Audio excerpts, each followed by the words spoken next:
Welcome to the Novice Builder, where every expert was once a novice.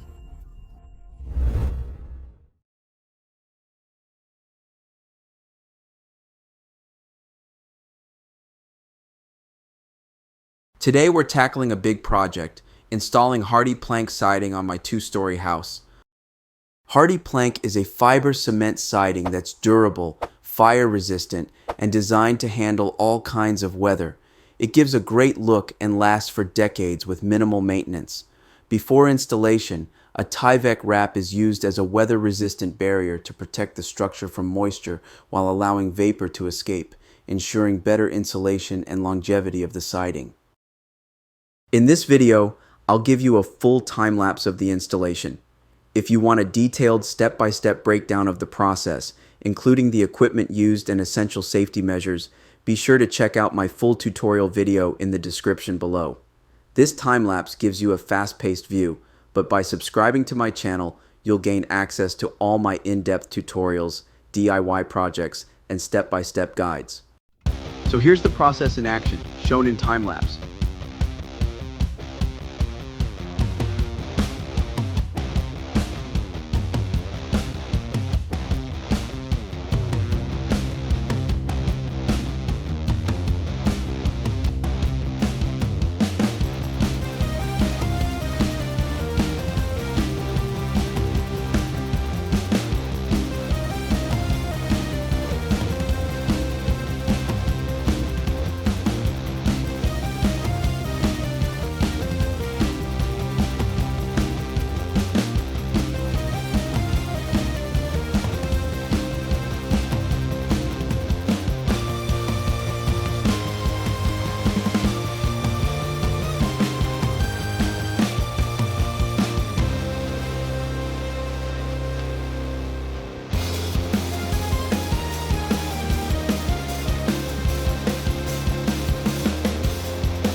And that's it. The Hardie Plank siding is installed, and the house looks amazing. This material is not only tough, but also adds a clean and modern look to any home. Thank you for watching. Make sure to hit the subscribe button and ring the notification bell so you never miss out my upcoming project and videos.